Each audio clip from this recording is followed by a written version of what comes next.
is Guns and Whiskey. Hello, Lou up, Guns and Whiskey. 29-year special operations security professional, mixed martial artist. But now I'm a whiskey and film aficionado. Today we're bringing you the Night of the Living Dead, and a partner, friend, and colleague of mine, former Marine from Pittsburgh, the Steel City, Devlin Robinson. Thank you for joining us today, Devlin. Thanks for having me, Lou. And we're going to sip Washington Wheat Whiskey from Spokane, Washington, from the Dry Fly Distillery. And we're going to taste this as we tell you our opinions on Night of the Living Dead. Furthermore, Night of the Living Dead, filmed in Pittsburgh, a cult classic, started this whole genre of zombie everything, which is now 2018, 4+ decades, 5 decades later. Devlin, you got anything to add to this? Well, like you said, this started out as a small project done by a bunch of filmmakers in Pittsburgh.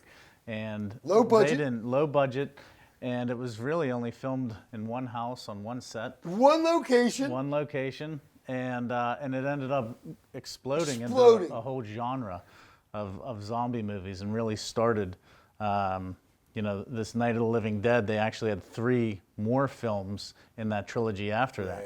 And then, what else it has created in The Walking Dead and other zombie movies. Right. And it's a big fan right now, big in the country. But so at this point of the show, we're going to read the tasting notes because Devlin and I are salivating like dogs to taste this. Dry Fly Wheat Whiskey Review. Spokane, Washington's Dry Fly Distilling, the first legal distillery in Washington since the Prohibition. While Dry Fly has expanded into bourbon and a variety of specialty 375 milliliter offerings, including vodka and gin, Washington Wheat Whiskey is at the forefront of their lineup. In the glass, it displays a bright copper color. I would have to agree. On the nose, an orange peel, molasses, and hot, robust kick, which signals the long finish, which will come. I don't know if I smell molasses or anything, do you? I do smell a little bit of the citrus. No? Okay. I don't know about molasses. When tasting Washington Wheat Whiskey, a restrained citrus comes back, along with a sharp, deep, grainy wheat undertone. The finish is relatively long and dry, a bit hot, but pleasant. With water or ice, a caramel sweetness emerges and the finish mellows, offering a maple syrup and molasses combination made lighter by remaining orange citrus hits. Cheers. Cheers.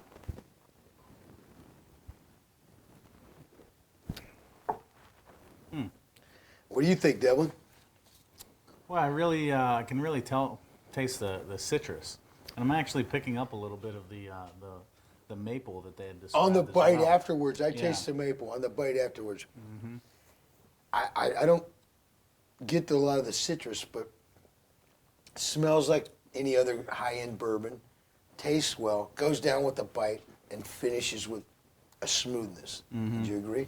I would agree. It's very smooth. Very smooth. And I could taste the hut feeling that they described when you swallow.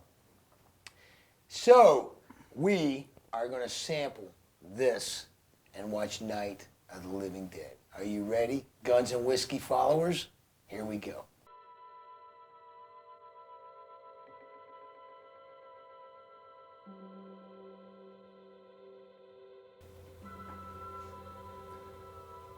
I don't know if I told you this before, but the set, that house, is actually right around the corner from my aunt and uncle's farm in Hopewell Township, Washington County. Wow! Yeah, it looks just like that.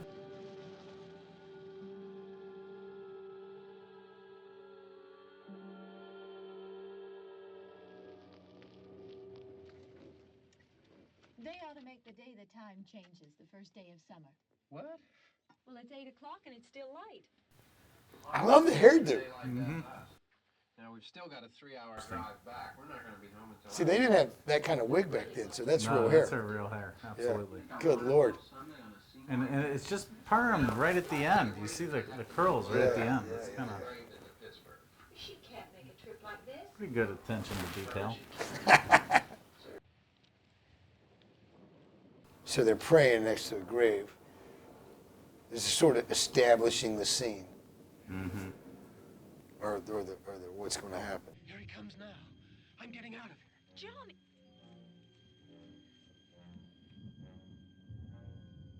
You know, I don't know about you, but if I saw a guy kind of walking with dirty clothes and a ripped suit, I'm not walking anywhere near him. I'm going to take the long way around. Yeah. In the graveyard. Hey, just let my girl walk past her. I'll be over here. Oh, look, and then he's trying to bite you. You know something's up.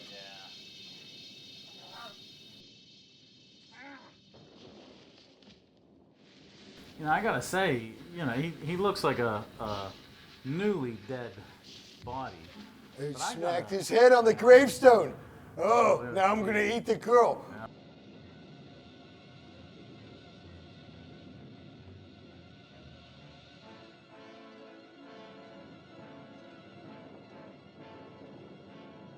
I'll tell you, I mean, he's running pretty good for a dead guy. Yeah, he got the side swaddle. Yeah. He's doing it pretty good on the side swaddle, though. I guess when you're dead, you don't really when you're run that like hungry, linear. right. You don't really pump like this. You're Right. sort of a side kind of swaddle. Now, Lou, as we get into this house, I mean, this is essentially textbook urban combat. Textbook. So, Let's do some urban survival tips for people when they watch this. yeah. Let's give them some value added. How does the zombie know to think to knock the light out?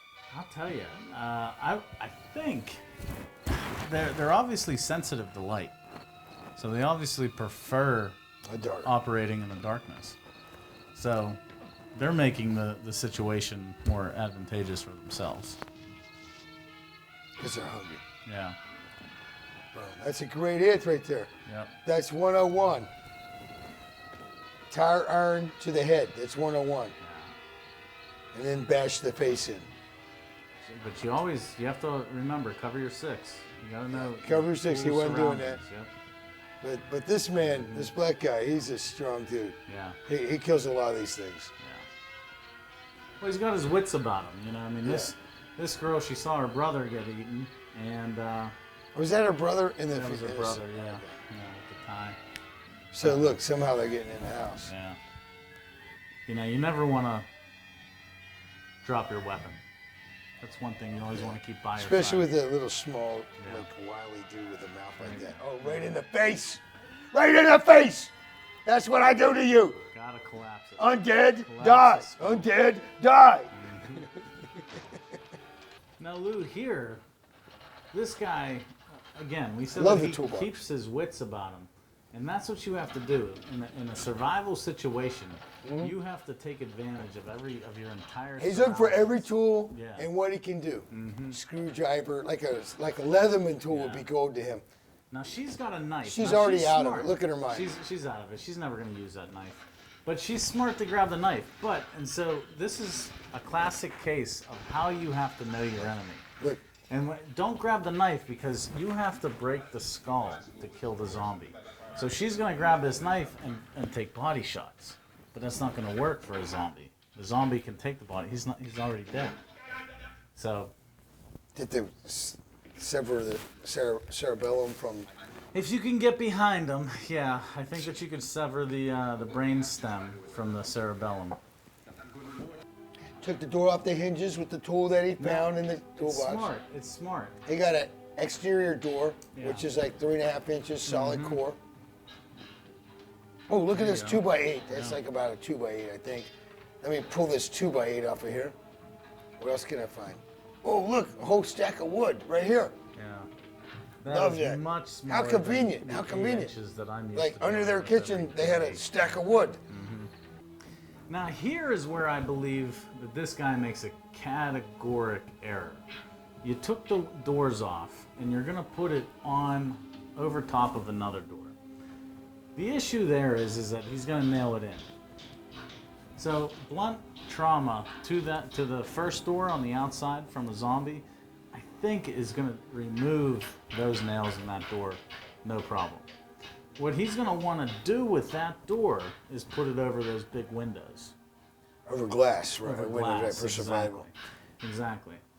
And over the doors, I would suggest making more of a barricade and using those nails to jam up the door Right. handle. And the then bottom nail of it so it into the doesn't move. floor. Right. Yeah, right. That's what I would do too. Because really, in urban combat situations, you want to move the enemy to where you want them to go, and then meet them with firepower or other overwhelming force. So you're trying to hit them in the back of the head where the nerves come up? Well, Lou, I'm glad that you asked that. I brought my own human skull to show you. Conventional wisdom would say that you would want to strike a zombie in the forehead, right? But really, if you knew about the anatomy of the human skull, you would want to avoid the forehead because the thickness of the skull varies from about 3 millimeters, which is about 1/10 of an inch, all the way up to the front of the skull and the back of the skull at 9 millimeters. Wow. So you want to avoid that. That's almost 1/2 inch of bone, solid bone, They can take that hit. at the front of the skull. So they can take that hit. And really, I remember once in Nazaria, there was an enemy soldier that got shot directly in the front, in the forehead. And it actually ricocheted because it was such a high velocity. It ricocheted around the skull and came out his temple, never penetrating the actual bone. He immediately surrendered. I'm sure that anybody else would too if you survived something like that. But the weaknesses of the skull when dealing with zombies is that you're going to want to go to what we referred to in the Marine Corps as the T-zone. So the T-zone horizontally goes across the eyes and down from the bridge of the nose all the way to the mouth. That's where all the soft tissue lies. The only hard, solid bone is your cheekbones, the zygomatic arch. But anywhere in this T-zone is going to be able to allow easy access into the brain to incapacitate the zombie. Otherwise, if you can get a shot to the ear hole to get to the temporal lobe, that's another easy area that you're going to want to try to target. And then in the back of the skull, there's a small strip right down the center of the spine where the brain stem connects the cerebellum and the spinal cord. Right. So That's you would wanna actually aim. hit here Exactly. or hit the soft tissue in the T-zone. Exactly. It's really hard. It's supposed to disenable the communication to the brain that will kill a zombie. Well, the one thing that we know about a zombie, and that's what, I have to keep harping on this, you have to know your enemy. You have to know its weaknesses if you're going to defeat it. So we know zombieism is a neurological disorder. So it's controlled by the brain. So if you can incapacitate the brain and the signals from the brain, you're going to incapacitate that zombie, guaranteeing a better outcome for survival. But you know what? And so us in the military, although we haven't faced zombies, they don't train us knowing that we're going to face a particular enemy. They train us to know how to defeat every enemy that we're going to come across. Right. So this kind of stuff, this is important to train for this. Right. So Lou, if you're in, a zombie apocalypse and you're at a farmhouse and you don't know where you are and you stumble upon the Winchester 1894, you have found a very iconic American rifle. This was modeled after the rifle that won the West because, as I said, it was able to hold 7 cartridged rounds. And the Confederate soldiers said that they lost the war because the North were able to load their rifle on Sunday and fire it all week, hence the 7 rounds. But if you're in the zombie apocalypse, you have to remember as well that you only have 7 rounds at a time. So you have to make sure that you're counting these rounds. Now, it's a 30 caliber bullet. It's a 30-30. So whenever you're facing these zombies and you're hitting 7, hopefully headshots, because it's a neurological disorder, you have to drop these zombies, that you have to keep reloading. You have to remember, you know, a rifle is only as good as the amount of ammunition and the person that's firing. Unless, Devlin, we are making a film. And then I know. we don't count that. True. Do we count change magazines in films? No, we don't. You have to remember But that, though. if I find Winston, 1894, 1894. and I'm yes. running from Winchester, zombies, 1894. and my heart's beating, Yep. and oh look, it's a Winston 1894. I know what to do. So the max effective range of a Winchester 1894 is about 250 to 300 yards. Okay. So that's able to, if you can get the headshots at that close range. I don't know what the Navy SEALs are really used to doing, but One I know shot, the one kill. Marines. One shot, one kill. Exactly. I know the Repeat Marines that to can me. get One shot, one one kill. shot, one kill. We talk about one shot, one kill all the time too. Yeah, you talk know. about it. Well, we do it. No, I no, don't know no, what you're no, talking no, about. no. Like, yeah. Peanut no, Gallery. Yeah. He said we talk about No. it. Did you not hear that to No. begin with? He said we talk about it. I'm saying we do. Mm-hmm. Now he is changing the Right. story. Okay, go ahead. You know, remember that ACE report. You have to know how much ammo you have in order to All complete the the time. mission. So, you know, you have the rifle is only as good as the amount of ammo that you have. So make sure you conserve it. Make sure that each shot really counts in the T-zone if they're coming for you. If they're coming away from you, you know, hit them in the back of the head at the. What's the best punch? The best punch, I would probably think that it would be a side hook to the temporal lobe.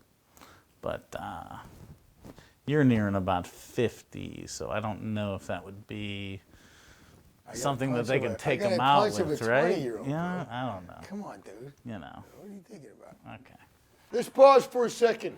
I got the writer's phone number. Hello? John Russo.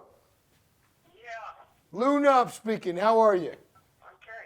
We're watching Night of the Living Dead. I brought Devlin in from Pittsburgh, former Marine. We're talking about the impact of Night of the Living Dead on filmmaking, and I'm trying to shed some light on your creative intelligence and mastery. You know, everybody was on the same page, and we were solidly behind George Romero as the director, and everybody just put out 150% effort. And so, you know, I was the one that came up with the idea that they'd be dead people, that they'd be after human flesh. And a lot of times George didn't give me credit for that. But without those two ideas, you don't really have Night of the Living Dead or any of the things that came after. I do have a new movie that we're just marketing now, and it's called My Uncle John is a Zombie. Obviously, it's a comedy, you know, a horror comedy. So, Where is the part two? I heard that you guys had a deal before George died. What did that fall away with him dying? no, but they're still, my agents are still trying to raise money for it. And we've had supposedly, you know how this business goes. Right. Several times we've had people, they're all excited. They're going to do it, and then it just falls through. So right now we still have a couple people interested, but I just let them grind away at it and try to get it done. George was signed to it before he died, and his widow is still behind it, Suzanne. So, you know, we're hoping to get it made eventually, but who knows? Hey, listen, buddy. I'm not gonna lose your number again. I'll be back home in the next couple weeks. I want to take you out to dinner. I please. miss you, bro. You impacted me just in the couple of times we hung out. But I'd like to take you to dinner, and I'd like to stay in touch. Keep my number. Please keep my number. I will. Thanks.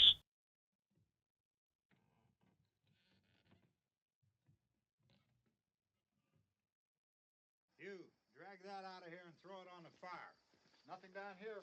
All right, go ahead down and give him a hand. Let's go check out the house, man. There's something there. I heard a noise.